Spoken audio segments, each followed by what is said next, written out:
Bienvenue sur Africa 24 dans cette nouvelle édition du 12-15. Voici les titres de l'actualité. En Gambie, le président Yahya Jammeh interdit les mariages précoces. Désormais, toute personne qui soumettra au mariage une jeune fille de moins de 18 ans écopera d'une peine de prison. Le 27e sommet de l'Union africaine s'est ouvert ce dimanche 10 juillet à Kigali, au Rwanda. Placée sous le signe des droits des femmes, l'organisation panafricaine réaffirme ainsi son engagement au principe de l'égalité entre hommes et femmes. Et puis au Gabon, la santé est au cœur de la politique du chef de l'État. À cet effet, le président Ali Bongo Ondimba a officiellement ouvert le centre hospitalier universitaire d'Ovendo ce vendredi 8 juillet 2016 à Libreville. Mais tout d'abord, le président sud-africain Jacob Zuma est en visite officielle de 2 jours en France. Il a été reçu ce lundi par le président français François Hollande. Ce mardi, les deux chefs d'État participeront aux commémorations du centenaire de la bataille du Bois d'Elleville, où 3000 soldats sud-africains ont affronté les troupes allemandes lors de la Première Guerre mondiale. Le président Jacob Zuma a pour volonté d'attirer les investisseurs français, mais également de promouvoir les exportations de son pays vers l'Hexagone. La Gambie fait un pas supplémentaire dans la lutte contre les violences faites aux femmes et aux enfants. C'est dans cette optique que le président Yahya Jammeh vient d'annoncer l'interdiction des mariages précoces et forcés dans le pays. Une décision toutefois controversée, comme nous l'explique Idolette Mirabel Bissou. En Gambie, le président Yahya Jammeh interdit les mariages précoces. Désormais, toute personne qui soumettra au mariage une jeune fille de moins de 18 ans écopera d'une peine d'emprisonnement de 20 ans. À cette mesure, les parents ne sont pas épargnés. Ces derniers devront purger une peine de 21 ans s'ils consentent à marier leur enfant mineur. C'est une décision en fait, qui soulève en fait, beaucoup de débats au sein effectivement de la société civile gambienne. Mais également, c'est quelque chose. On s'attendait à une décision, à une déclaration du président au lendemain de la fête de la Korité. Et il faut comprendre également le contexte dans lequel il a fait cette déclaration. C'est un contexte où le pays est confronté à une crise politique qui date depuis le 14 avril où effectivement un activiste sur le Sandeng a été tué. Et tout ça est fait pour effectivement reléguer effectivement les problèmes gambiens au second plan. Pour éradiquer le phénomène de mariage précoce, le gouvernement gambien interpelle toutes les couches sociales. Ainsi, écoperont d'une peine de 10 ans de prison toute personne ayant connaissance du mariage et ne l'ayant pas signalé aux autorités. Dénoncer le mariage précoce permettrait de préserver l'avenir de ces jeunes filles souvent hypothéquées après le mariage. Je pense que tout ce qui contribue à protéger les droits des uns et des autres est à encourager. Mais nous estimons que ce n'est pas au président de la République de décider en fait des sanctions qui doivent être prises. En fait, le président peut donner l'impulsion, le ton, en disant que sûrement il faut respecter les normes internationales, les traités que la Gambie a signés, qui sont là, le protocole de Maputo est clair. Et maintenant, proposer des amendements au niveau de la législation. Maintenant, laisser au Parlement ce travail de légiférer et aussi de prévoir des sanctions en fonction des normes juridiques. Mais ce n'est pas au président de dire que je vais l'interdire, que je vais donner telle sanction et menacer les gens directement. La mesure annoncée le 7 juillet 2016 par le chef de l'État gambien ne concerne pas seulement les mineurs. Selon une étude menée par une agence en 2010, 38,8% des filles de 15 à 19 ans rencontrées dans le cadre de cette enquête ont été soumises au mariage forcé. Désormais, tout mariage forcé en Gambie est considéré comme illégal et les auteurs seront soumis à la loi qui sera bientôt en vigueur dans le pays. À ce sujet, l'adoption de la loi sur le mariage précoce et forcé par les députés est attendue d'ici le 21 juillet 2016. Le 27e sommet de l'Union africaine s'est ouvert ce dimanche 10 juillet à Kigali, au Rwanda, avec un focus particulier cette année sur les droits des femmes. Notre envoyé spécial à Kigali, Paul de Singwe, nous en dit plus. Reportage.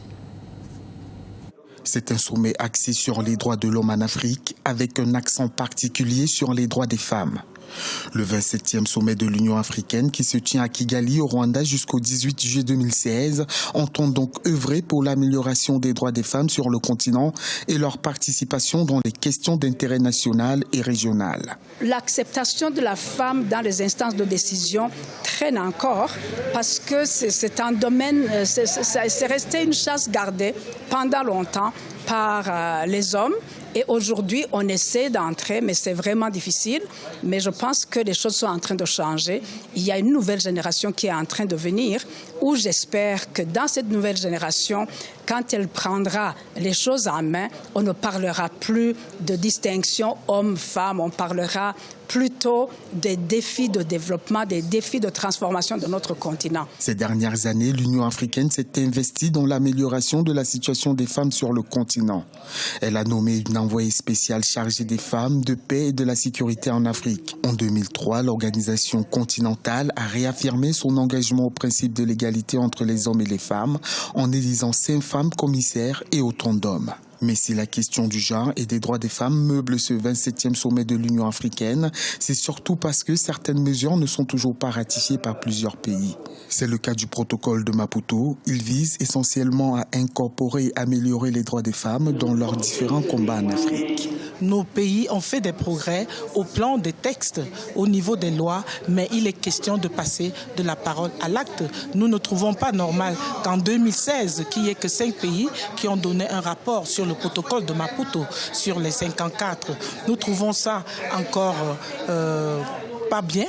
Et nous voulons améliorer cela parce que nous pensons que la mise en œuvre effective va améliorer la condition de la femme. Et lorsque nous parlons de la condition de la femme, ce n'est pas pour le bien-être de la femme, c'est pour atteindre le développement durable. La plupart de nos pays veulent atteindre ces objectifs du développement durable. Nous ne voulons plus reconnaître l'échec des objectifs du millénaire pour le développement. Au cours de ce 27e sommet de l'Union africaine, la question du mariage précoce et du rôle de la femme dans les résolutions des conflits en Afrique seront également à l'ordre du jour. La conférence des chefs d'État et de gouvernement se tiendra les 17 et 18 juillet 2016. Et sachez qu'Africa 24 est au cœur de cet événement. Vous pourrez suivre chaque jour à 15h30 GMT sur notre antenne une émission spéciale consacrée à ce 27e sommet de l'Union africaine présenté par Babylas Botton. En Guinée, l'opposition doit se retrouver ce lundi. Une rencontre prévue au quartier général de l'UFDG, Union des forces démocratiques de Guinée. Objectif affiché, coordonner les actions de contestation à venir. Les opposants guinéens réclament la diminution du prix du carburant et la relance du dialogue politique. Ils menacent également de reprendre les manifestations. Le président gabonais Ali Bongo Ondimba a inauguré une nouvelle structure sanitaire de niveau 3 dans la commune d'Ovendo à Libreville, un service spécialisé dans la traumatologie orthopédie et les spécialités neuroradiologiques. Les détails avec notre correspondant au Gabon, Douglas Toutoum. C'est par la coupure du ruban inaugural que le chef de l'État gabonais Ali Bongo Ondimba a ouvert officiellement le centre universitaire d'Ovendo vendredi à Libreville. Cet hôpital offre 5 grands pôles d'activité de soins, à savoir la traumatologie et l'orthopédie, la spécialité de la tête et du cou, comprenant l'ORL et l'ophtalmologie, les services de réanimation et l'urgence, les consultations externes, la médecine du travail et le pôle mère-enfant. La santé aujourd'hui est à l'honneur. Ça reste une des priorités importantes pour nous. Nous avons encore beaucoup de chemin à parcourir, car pour doter le pays de structures qui soient adéquates, il y a encore un bout de chemin à faire. Au-delà de cette nouvelle structure sanitaire, la santé a été au cœur de la politique du chef de l'État durant le mandat qui s'achève. C'est dans cette optique que le patron de ce département entend tout mettre en œuvre pour garder le cap et consolider les acquis.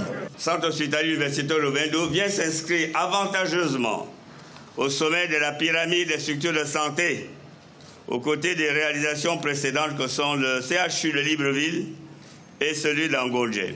Situé au sud de Libreville, le CHUO vient pallier le déficit de structures sanitaires constaté dans la commune d'Ovendo. À ce jour, le CHUO comptabilise 3000 consultations pour 450 hospitalisations et un taux d'occupation litière de 76%. Le centre hospitalier universitaire d'Ovendo a une capacité de 120 lits. dont 57 pour l'orthopédie traumatologie, 25 pour la gynéco-obstétrique, 19 pour le pôle tête et cou, 10 en réanimation, 10 aux urgences. Le service de néonatologie est doté de 7 berceaux et 2 couveuses, dont une de transport. Le CHUO compte au total 533 agents. Le Gabon compte à ce jour 5 structures hospitalières de niveau 3, à savoir le CHU de Libreville, l'Institut de cancérologie d'Angondjé, le CHU d'Ovendo, le centre hospitalier Amissa Bongo de Franceville, le CHU Jean Lébory, une structure encore en construction et qui sera spécialisée dans la médecine mère-enfant. Bonne nouvelle pour l'île Maurice, les chiffres des revenus générés par le sucre cette année devraient progresser de 25%. En 2015, les revenus sucriers étaient de 250 millions d'euros. En 2016, ils seront de 256 millions d'euros. Cette progression est le fruit d'une bonne récolte, mais aussi le résultat des prix élevés de la canne à sucre sur le marché.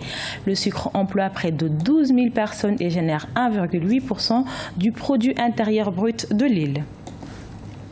Ce journal a été réalisé par l'ensemble de la rédaction. Nous vous remercions de votre fidélité. Restez sur Africa 24. Dans un instant, une nouvelle édition de l'actualité.